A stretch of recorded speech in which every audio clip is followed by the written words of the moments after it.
ខ្ញុំហត់តែខ្ញុំមិនអាចបោះបង់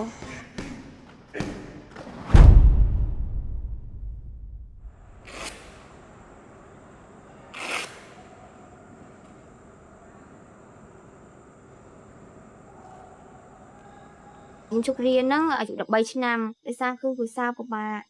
ហើយធ្វើឲ្យខ្ញុំគិតថាបើសិនខ្ញុំហ៊ានគឺខ្ញុំហ៊ានអត់ចូលមកហើយក៏ខ្ញុំសម្រេចចិត្តថាសូមពួកគាត់ជប់រៀនទៅខ្ញុំហាត់បដាបាន2 3ឆ្នាំហើយបងខ្ញុំចង់លើកស្ទួយគុណខ្មែរបងខ្ញុំចូលហាត់បដាហ្នឹងគឺខ្ញុំមាន idol គឺបងនៅសីពៅគាត់ក៏ធប់ចូលការលំបាកច្រើនគាត់ពុះពៀពីមុនប៉ាខ្ញុំជាអ្នកបដាធម្មតាអញ្ចឹងណាបងគាត់ណាប្រកួតតាមប៉ុនតាមអីតាមកម្មវិធីអីទៅតាយអីចឹងបើបងប្រុសខ្ញុំគឺគាត់ប្រកួតអាជីពហ្មងពីមុនបងគាត់ប្រកួតអាជីពបន្ទាប់មកក៏ប្រកួតទៅអត់សូវមានឈ្មោះប្រកួតអត់សូវមានអីចឹងទៅក៏គាត់ធ្វើការរោងចក្រវិញខ្ញុំមកពេលការបងខ្ញុំហាត់ហ្នឹងខ្ញុំក៏អាសាមកលេងអីចឹងអត់សុំគាត់ចូលដោយសារម៉ែនិងប៉ាខ្ញុំគាត់អត់សូវឲ្យខ្ញុំមកហាត់បដាបីតែពេលខ្ញុំមកលួចពេលខ្ញុំមកមួយបងខ្ញុំហ្នឹងគឺខ្ញុំលួចគាត់មកហើយបង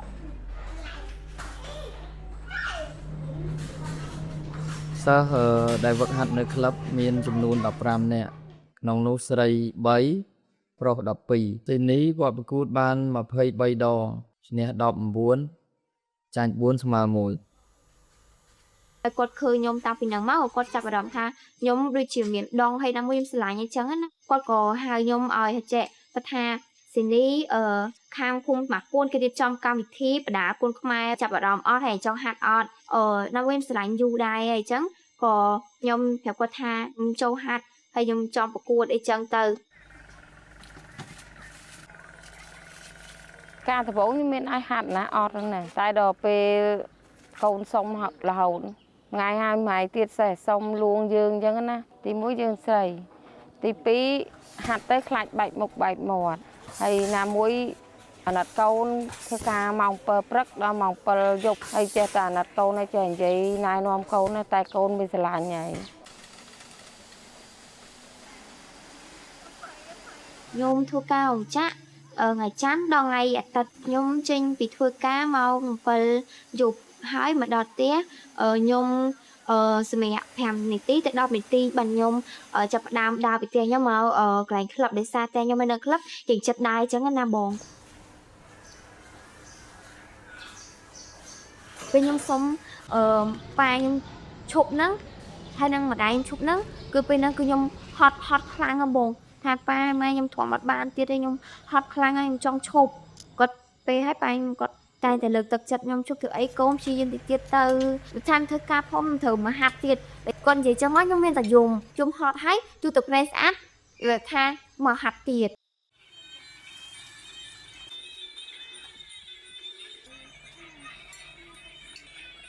ពេលហ្នឹងខ្ញុំហើយនៅប្អូនផងខ្ញុំហ្នឹងចូលមកហាត់បដាហើយក៏ខាងសហព័ន្ធគេហ្នឹងគេ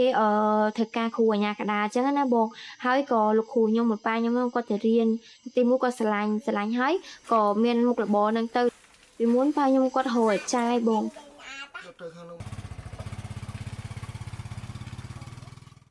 ពេលដែលខ្ញុំអត់ទាន់បានធ្វើជាអាជ្ញាកណ្ដាលចៅក្រមក្រុមធំអញ្ចឹងណាគ្រប់ការប្រកួតទាំងអស់គឺខ្ញុំតែងតែទៅរៀបចំឲ្យគាត់និងផ្ដល់យុទ្ធសាស្ត្រនិងឲ្យទឹកគាត់ផ្ទាល់តែម្ដង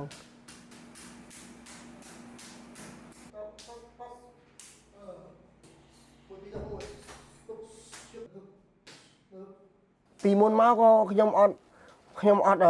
តម្រូវថាកូនត្រូវធ្វើតាមខ្ញុំទេអត់ទេខ្ញុំក៏ផ្ដល់កម្លាំងចិត្តជូនគាត់ហើយនឹងផ្ដល់ហេតុផលជូនគាត់ទេបើថ្ងៃហ្នឹងបើសិនជាគាត់បោះបង់គឺចោលណាអ្វីដែលគាត់តស៊ូមក3 4ឆ្នាំហ្នឹងចោលហើយដល់អញ្ចឹងខ្ញុំលើកទឹកចិត្តគាត់ពីមុនខ្ញុំប្រកួតបានតែ80000ហើយ100000ទេហើយខ្ញុំទៅដល់ពូសែនជ័យ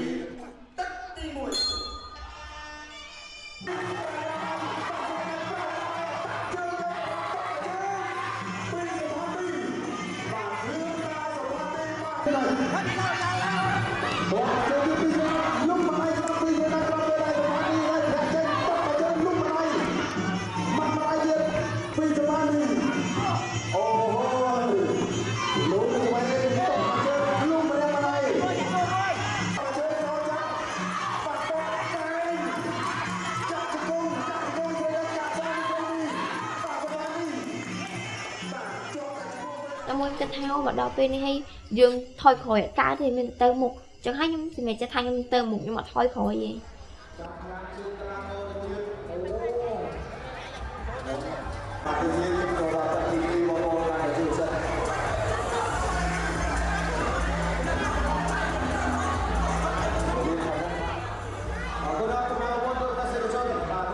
ញុំចូលហាត់បដាដំបងហ្នឹងគឺថាហាត់បដាធ្វើការបដាចឹងវាយឈ្នះគេដែរពេលយើងរត់អូកងឡាននៅនឹងកាត់លេខខ្សាច់អីចឹងណាគាត់ឃើញយើងចឹងគាត់សោយើងហើយអ្នកខ្លះគេថាអូយមនុស្សស្រីច្រឹកព្រមហាត់បដាអីចេះហើយគេខ្លះគេប្រាប់បានថាថ្ងៃអញចេះតែបដាឲ្យកូនមកហាត់អីចឹងចាំមួយចុះពីអ្នកខ្ញុំហត់តែខំប្រឹងធ្វើម៉េចឲ្យដល់គូដៅឲ្យដល់អ្វីដែលខ្ញុំចង់បាន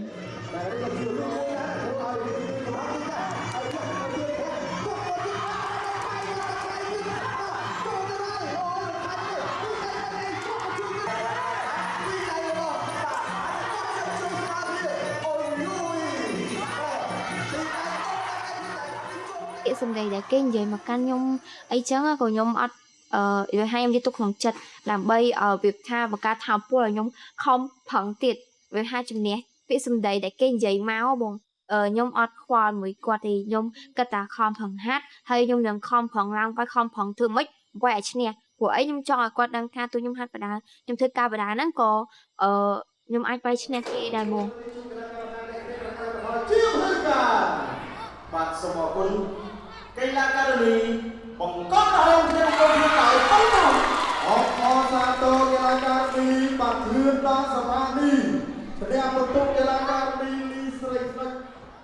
ពេលខ្ញុំទៅនាថ្ងៃសៅរ៍ហើយនៅថ្ងៃអាទិត្យខ្ញុំចេញពីធ្វើការមកបងខ្ញុំនៅផ្ទះជួយការងារផ្ទះបើមិនចឹងទេខ្ញុំទៅមើលបដាលបើមិនចឹងទេក៏នៅផ្ទះសម្រាប់ឯសារយើងអត់ងាយបានសម្រាប់អញ្ចឹង មេដាយគាត់ដែលប្រកួតឡំមកបើសរុបគាត់ដូចជា8មេដាយពាន1មាសបាន3សម្រិត5ក្នុងនាមខ្ញុំជាគ្រូបង្វឹកមានអារម្មណ៍សប្បាយចិត្តដែលអ្នកដឹកនាំគាត់បានជ្រើសរើសកីឡាការិនីពីក្លឹបយើងទៅដើម្បីចូលរួមជំរុំជម្រើសជាតិត្រៀមប្រកួតតំណាងឲ្យជាតិនៅស៊ីហ្គេមប្រទេសថៃ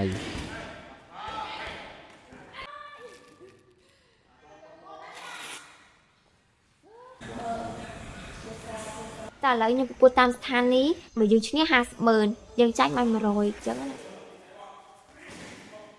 គាត់ជាកម្លាំងស្នូលធំជាងគេនៅក្នុងគ្រួសារសប្តាហ៍ថ្ងៃហ្នឹង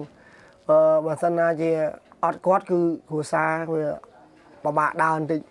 ចង់និយាយថាសេដ្ឋកិច្ចធំនៅលើគាត់អញ្ចឹងហើយឥឡូវខ្ញុំឲ្យគាត់សម្រាប់ពីការងារជំរុញឲ្យគាត់ចូលជំរឿសជាតិតែម្ដងឥឡូវគាត់បានជាប់ជំរឿសជាតិហើយ